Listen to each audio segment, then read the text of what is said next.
सीधा सीधा जातिवाद के ऊपर अगला कदम तो यही होगा कि हम भी सड़कों पे बैठना शुरू कर देंगे।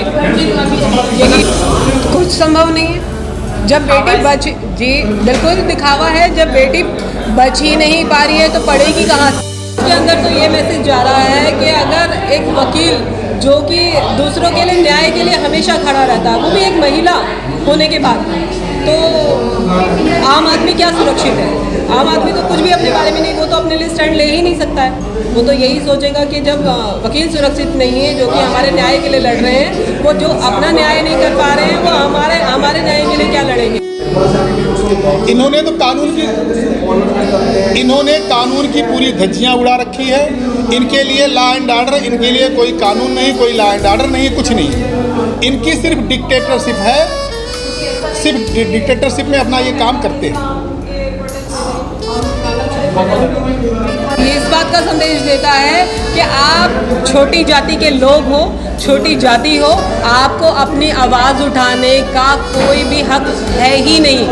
आप अपनी आवाज़ उठाने के लिए आओ मत, क्योंकि आप छोटी जाति हो, कीड़े हो समाज के, तो आप तो आओ ही मत। आप न्याय मांगने की कोशिश भी ना करें। जो हमारे साथ पहले जो हमारे साथ जो होता हुआ आया है कि कपड़े पहनने नहीं दिए जाते थे, महिलाओं को अपने प्रेस ढके नहीं जाते थे, ये फिर दोबारा से वही चीज़ें जा रहे हैं कि फिर दोबारा से यही हो, छोटी जाति की औरतें जो हैं वो वापस से उसी हालात में आ जाएं। यही मैं बार बार कहना चाह रही हूँ, हाँ जी, इंसाफ की अपील, क्योंकि जब एक आम आदमी जब अपना न्याय ढूंढता है तो वो वकीलों की तरफ जाता है, सरकार की तरफ जाता है या पुलिस प्रशासन की तरफ जाता है कि हम पहले तो पुलिस में जाएं या कुछ भी करें। तो जब वहाँ ही अगर सेफ नहीं है तो फिर आगे जाके कैसे न्याय मांग सकते हैं? ये वकील ही अपने लिए न्याय नहीं ले पा रहे हैं, हमारे लिए न्याय क्या मांगेंगे?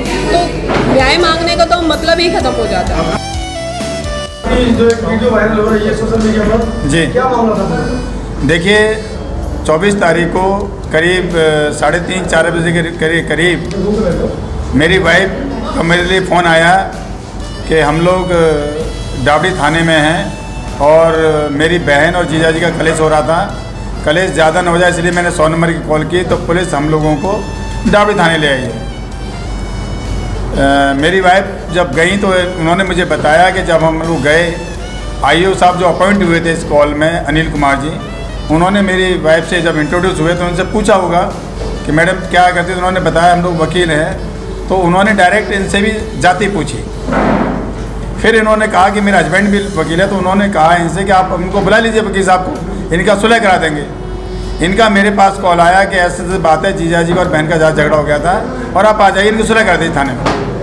मैं इनकी कॉल जब मुझे मिली तो मैंने अपने एसोसिएट मिस्टर अभिजीत पवार को लेकर के मैं जब डाबड़ी थाने पहुंचा, जब मैं थाने अंदर गया तो SI अनिल कुमार जी मेरे से मिले। उन्होंने मेरे से कहा कि वकील साहब इनका फैसला करा दो। मैंने उन दोनों पार्टियों को कन्विंस किया फैसला कराने के लिए, तो कन्विंस हो गए फैसला करने। फिर उन्होंने कहा कि वकील साहब एक लेटर में लिखवा दो कि वो 100 नंबर की कॉल हुई है। अभिजीत पवार को मैंने डायरेक्शन दिया कि आप एक एप्लीकेशन लिख दो कि इनका दोनों का फैसला हो गया है। तो मैं इंग्लिश में इनको डिक्टेट करने लगा, तो इस बात पे उनको बहुत आपत्ति हुई। आपत्ति से पहले जब मैं एंट्री की थी उन्होंने मेरी जाति पूछी, वकील साहब क्या किस जाति से? मैंने बोला मैं ऐसी से हूँ। तो उनका रवैया तभी चेंज हो गया था। जब मैं इंग्लिश में बोलने लगा तो उन्होंने सिर्फ सीधे में से कहा, ढेड़ इंग्लिश मत बोल, मत लिखवा, हिंदी में लिखवा। मैंने कहा जनाब क्या बात होगी, आप जाति के नाम क्यों ले रहे हैं? इसी बात पे वो बहुत ज़्यादा एग्रेसिव हो गए और मारने को उठने लगे। मैंने उनसे कहा आप जाति के ऊपर नहीं बोलेंगे। तो हमारी आर्गूमेंट होने लगी। इस बात के ऊपर उन्होंने मेरे पर अटैक कर दिया, मेरे झापड़ घुसा पट्टी मारना शुरू कर दिया। मेरे एसोसिएट मिस्टर अभिजीत पवार उसे बचाने आए तो उन्होंने पुलिस वाले और बुला लिए जो वहाँ पर उपस्थित थे। उन्होंने सबने अभिजीत पवार को बहुत बुरी तरह से मारा। मेरी वाइफ बचाने आई तो इनको बहुत बुरी तरह से मारा, इनके प्राइवेट पार्ट में लातें मारी, इनको पकड़ा जेंट्सों ने। और मैं जब फ़ोन करने गया तो मेरे दो फ़ोन थे, दोनों उठा के ज़मीन में मार दिए उन्होंने, दोनों फ़ोन तोड़ दिए, मेरा चश्मा तोड़ दिया। अभिजीत पवार के गर्दन पे काफ़ी चोटें आईं और हमें ढेड़ चमार इस प्रकार बोल करके हमें अपमानित किया। और मुझे बोला कि उन्होंने नेता मत बन, माँ बहन की गंदी गंदी गाली दे रहे, बहन चो चमारो साले हो, तुम पढ़ के वकील बन गए, तुम हमें सिखाओगे? इस प्रकार का हमारे साथ बर्ताव किया। अभिजीत पवार को बहुत मुश्किल से हमने छुड़ाया और हमें उन्होंने पकड़ के अरेस्ट कर लिया। हम बड़ी मुश्किल से अपनी जान बचाकर थाने से बाहर निकले। थाने से बाहर जब हम लोग आए तो हमने 100 नंबर की 2 कॉलें की मेरी मिसेज ने, कोई पुलिस नहीं आई। फिर हम सीधा अपनी गाड़ी लेकर के हम दीनदयाल हॉस्पिटल पहुँचे। वहाँ पहुँच कर हमारी एमएलसी हुई। एमएलसी होने के बाद भी हमने 4-5 कॉलें वहाँ से भी की, 100 नंबर की, 112 नंबर की। पुलिस ने तो कोई हमें रिलेवेंट कॉल नहीं आया, न कोई हमें पूछने आया। एक ऐसा ही आए थे रमेश चंद जी, सिर्फ हमारा नाम पूछ कर चले गए कि वकील साहब को इलाज मिल रहा है, नहीं मिल रहा। मैंने कहा साहब इलाज नहीं मिल रहा है। वो डॉक्टरों को बोले के चले गए कि ये लोग वकील हैं, आप इनका थोड़ा अच्छी तरह से इलाज कर दो, बस। उसके बाद आज तक 24 तारीख से लेकर आज तक 27 तारीख तक हमारे पास कोई किसी प्रकार का कॉल नहीं आया, न किसी ने हमें बोला कि आप वकील साहब स्टेटमेंट दे दो या नहीं दो। कल हम कुछ वकील मिल कर के डीसीपी द्वारका गए थे हम, तो विक्रमजीत जी शायद वहाँ IPS हैं, डीसीपी अंकित सिंह जी हैं, सॉरी। तो उन्होंने हमें पहले टाइम नहीं दिया मिलने के लिए। जब हमने बहुत ज़्यादा रिक्वेस्ट की तो मिले, तो फिर उन्होंने हमें इग्नोर करने के जैसे उन्होंने बोला और हमसे 3 दिन का टाइम मांगा। 3 दिन का टाइम मांगा, बोले जी मैं 3 दिन में इंक्वायरी कराऊंगा। हमने रिक्वेस्ट की डीसीपी साहब ये बड़ा हीनियस क्राइम हो गया है, मेरी वाइफ को उन्होंने बुरी तरह से मारा है। मेरी वाइफ ने रिक्वेस्ट की, उन्होंने बोला नहीं 3 दिन का टाइम दो। तो मैं सभी से यही कहना चाहूँगा कि शायद आज बाबा साहब होते तो बाबा साहब को दुख हुआ होता कि आज वकील तक यहाँ सेफ नहीं है। तो आप देख लीजिए क्या हाल समाज का है कि जाति पूछ करके मारा जा रहा है हमारे लिए। यस बोलिए विक्रम। जैसे मैडम आपके साथ में थी जी, एडवोकेट भी हैं जी, तो महिला संरक्षण पर हमला हुआ है जी, थाने के अंदर जी, दिल्ली में ये हमला होता है, राजधानी दे दी। जी हाँ, मतलब कहने का मतलब है बहुत रेस्पॉन्सिबल जहाँ होना चाहिए जिम्मेदार, वो जिम्मेदारी पूरी खत्म है जी। कोई महिला डर के मारे हमारी को तो जाएगी नहीं थाने में, जी, पैसे खाने जी, के। जी। क्या कहेंगे?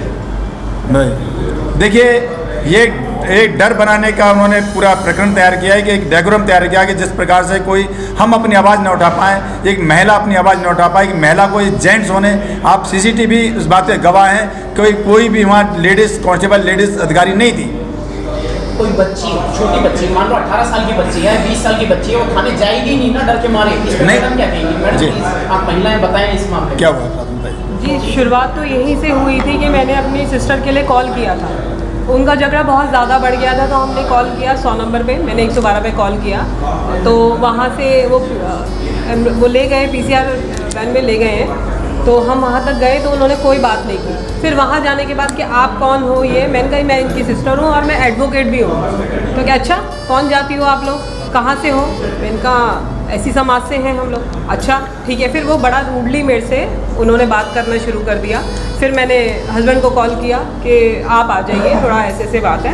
तो इन्होंने कहा कोई बात नहीं, सेटलमेंट करा देते। तो सेटलमेंट करवाने के लिए जब बात हुई कि चलो वो दोनों हस्बैंड वाइफ मान भी गए कि चलो कोई बात नहीं सेटलमेंट कर लेते हैं, आप लोग कह रहे हो तो हम सेटलमेंट कर लेते हैं। फिर वहाँ जाके जब इन्होंने अपने असिस्टेंट को बोला अभिजीत को कि कोई बात नहीं सेटलमेंट लेटर एक बार लिख दो और बताने लगे, तो उन्होंने कहा अरे इंग्लिश में क्यों लिख रहे हो, हिंदी, पहली बात तो हिंदी में बात किया करो।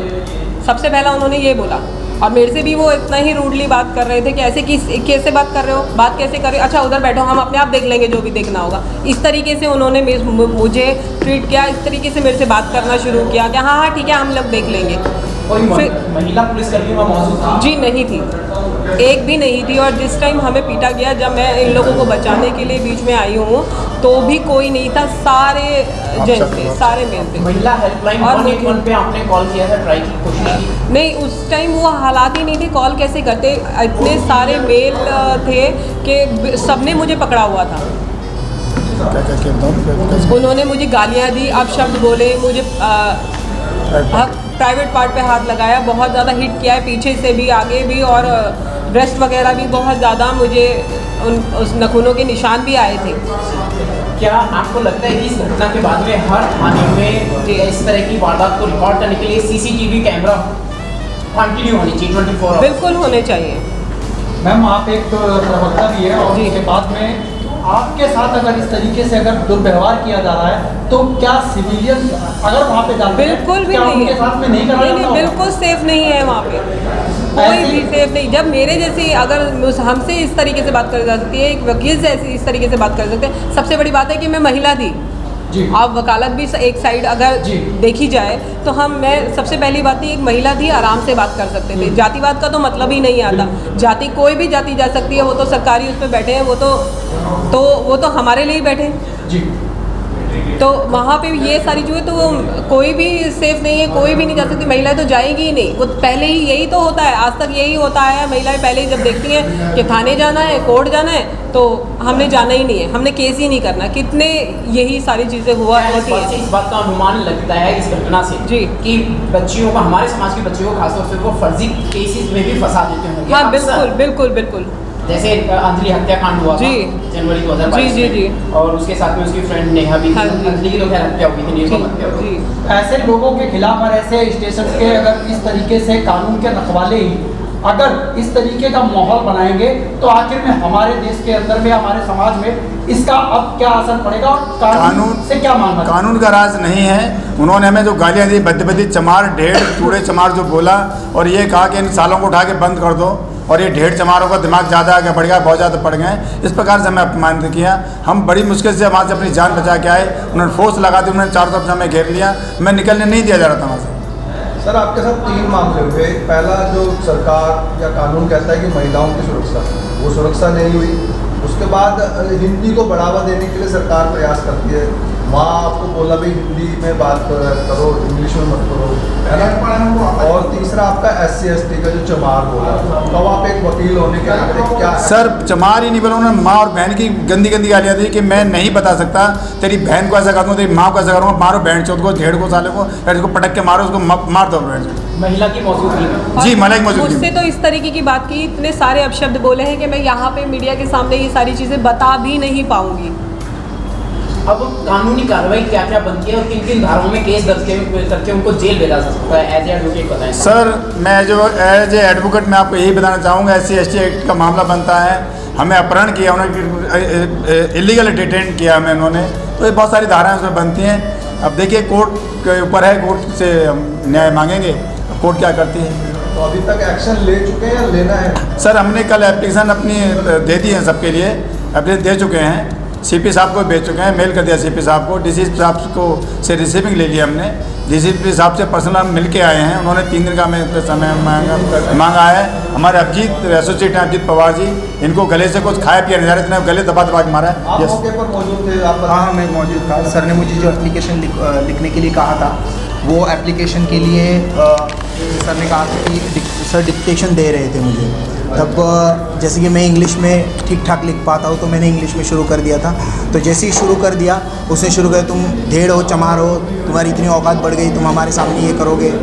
तो फिर जैसे ही उस बात में हीटेड आर्ग्यूमेंट शुरू हो गई, वो सर के ऊपर आने लगा। तो फिर जैसे ही सर के ऊपर आने लगा, मैंने इंटरवीन किया, फिर वो मारना शुरू किया और बहुत घूसे लातों से बहुत मारा है सर। और मारते मारते अंदर जो एरिया है जहाँ कैमरा नहीं है, वहाँ हमें ढकेलने की कोशिश की और अंदर डाल दिया, वहाँ मारा मैं। और जैसी दिखा सर, सारों ने गैंग में मिलके मारा है, पूरी जैसे वहाँ फोर्स थी सारी अंदर आ गई, मुझे मार दिया इन्होंने, बहुत मारा। दिल्ली पुलिस के ही अधिकारी के साथ? Yes 100% sir.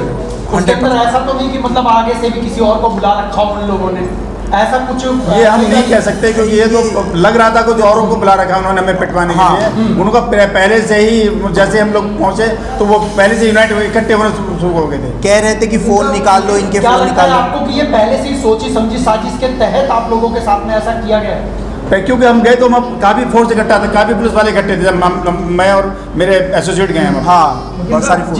जिस पार्टी के द्वारा आप लोग वहाँ पर पहले पहुँचे थे, जो आपकी जो सेकंड पार्टी जिससे आप लोगों का झगड़ा या विवाद हुआ था, क्या लगता है कि उन्हीं के द्वारा हो सकता है कि रिश्वत दे करके आप लोगों को इस तरीके से कुछ करवाया गया हो? नहीं, वो इनकी मेरी मिसेज की सगी बहन है, वो आपकी उनकी सगी बहन? हाँ उनकी सगी बहन है, उनका आपस में मियाँ बीवी का झगड़ा था। अच्छा, उनका फैसला कराने गए थे हम लोग, डोमेस्टिक मैटर। झगड़ा नहीं हुआ था, हम सिर्फ फैसले क्योंकि ये 112 की कॉलर थी, इन्होंने कॉल किया था कि मियाँ बीवी में कुछ मिसहैपनिंग ना हो जाए, इन्होंने कॉल किया था, इसलिए पुलिस वालों ने मुझसे कहा कि आप मैडम साथ चलो, आप इनका फैसला करा देना।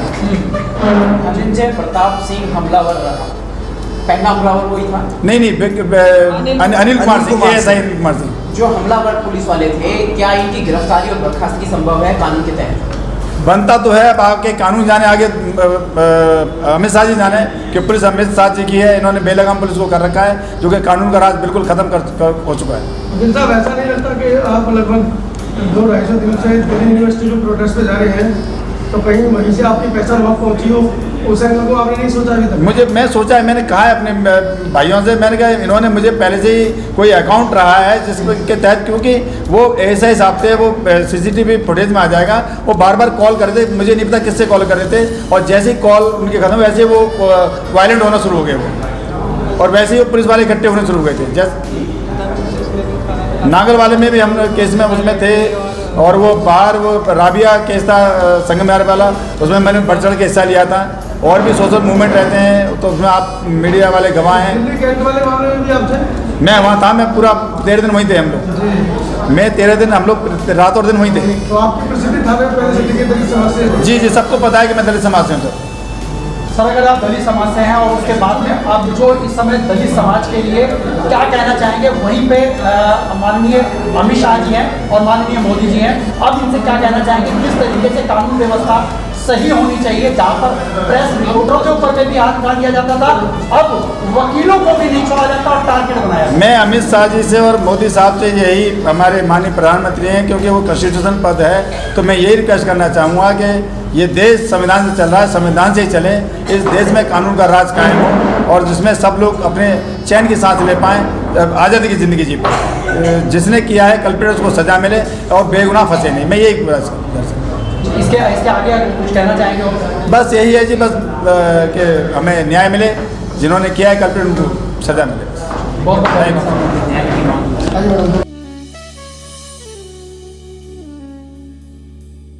लगे हुए थे, आपने कहा कैमरे ऑलरेडी लगे हुए थे। ऑलरेडी कैमरा है वो। कैमरों के सामने इतनी वारदात के बाई ला वो कैमरे की ड्यूटी करवा सकते हैं? हाँ हाँ, उनको तो हाँ कहा है, एप्लीकेशन में लिखा है, मंगवाई है वो, DCP साहब से बात की है, मीटिंग्स हुई है। क्या इस बात की संभावना है वो सबूतों को बोल या ख़त्म करने की कोशिश करेंगे, तो क्या कार्रवाई बनेगी? सर अभी वो तो पता चलेगा। अभी DCP साहब ने कहा है कि इंक्वायरी ऑफिसर्स इंक्वायरी करेंगे, जांच करेंगे, उसमें 3 दिन का टाइम मांगा है। ये तो मुझे समझ में कह रहे थे कि करेंगे, नहीं रहा था कि ये क्या चल रहा है। मैंने इतना ही कहा था उन्हें कि मेरे सीनियर है, हम सारे एडवोकेट्स हैं, आप हमें इस तरह से हमसे बर्ताव ना करें, जो भी है हम यहाँ यहीं पे कर लेंगे, सॉल्व कर रहे हैं। और ऐसे भी मीडिएशन हो चुका था वहाँ पे, फिर भी कुछ ना सुनते हुए जैसे ही मैंने इंटरवीन किया, वो इंटरवीन कर ही रहा था, शुरू कर दिया मारना शुरू करो, बुरी तरह से मार, घसीटते वो जो एक एरिया होता है उनका लॉकअप जैसे, I don't know what it is called, but जैसे ही अंदर जाने बाद घसीट के थे मुझे मार के मुझे अंदर लेके गए। Being schedule caste person and schedule caste advocate, इतना तो समझ में है, schedule caste being an advocate इस देश में एडवोकेट भी सुरक्षित नहीं है। जब एडवोकेट ही सुरक्षित नहीं है तो मैं यही सोच रहा था अभी 2-3 दिन से, तो सिविलियंस का क्या हाल होता होगा। कुछ भी। और जहाँ तक मेरी पूरी मेरी गर्दन दबाई गई थी, दबोची थी पूरी। हाँ, कुछ भी हो सकता था। और जैसे जिस हिसाब से आए, पूरा गैंग में आके मुझ पर अटैक हुआ है, और वो भी पुलिस स्टेशन में। तो वो तो स्टोरी बना देते, यदि आपको कुछ होता था तो कहानी बना देते। पता नहीं क्या होता पता नहीं, ये पूरा किस लेवल पे निकल जाता। जो प्रावधान है उनको करवाना चाहिए कि आना चाहिए सर, ज़रूर आना चाहिए। कि पता नहीं ये आज मेरे साथ हुआ, ये कि कितने एडवोकेट्स हैं उन्हीं के साथ हो जाए, सामान्य इंसान के साथ कितना हो जाए। आज मेरे साथ बीइंग एन एडवोकेट हुआ है, पता नहीं है और कितने एडवोकेट्स के साथ हो जाए। थाना मतलब थाने के अंदर जाके पूछता है वो भी पुलिस अधिकारी। हाँ, वो भी एडवोकेट से, breaking his protocols, he has hit me and beaten me badly. अच्छा, क्या ये पुलिस वाले पढ़े लिखे नहीं होते, इन्हें इंग्लिश पढ़ा है? एक बच्चे ने 2014 में इंग्लिश में एप्लीकेशन लिख के दी, फिर इन्होंने हिंदी में जबरदस्ती बच्चे को हिंदी नहीं आती थी लिखवाई थी। ये तो पता नहीं सर, ये तो मुझे तभी समझ नहीं किस बात की आपत्ति थी, इंग्लिश की किस बात की आपत्ति थी। वो तो लिख के सिर्फ तो देनी ही थी। हाँ, तो कम से कम क्राइटेरिया, एलिजिबिलिटी क्राइटेरिया ग्रेजुएशन का है क्लास 1 क्लास 2 पोस्ट के लिए, तो फिर भी उन्हें पढ़ना लिखना नहीं आता, तो फिर ये तो बहुत ही देश की बुरी हालत है। एजुकेशनल लेवल जो है डाउन, सवाल उठता है, बहुत बड़ा सवाल है ये, इल्ज़ाम बहुत बड़ा सवाल है सर। इसके ऊपर में अब क्या आप मांग करना चाहते हैं सरकार से, पुलिस डिपार्टमेंट से? जनता से मैं ये कहूँगा कि आप आगे आइए, हमें सपोर्ट कीजिए। ये अगर एडवोकेट्स ही यहाँ पे सेफ नहीं होंगे तो फिर जो आपके न्याय हक के लिए लड़ रहे हैं जो लोग। आज़ादी के 77वें साल पे हो रहा है ये।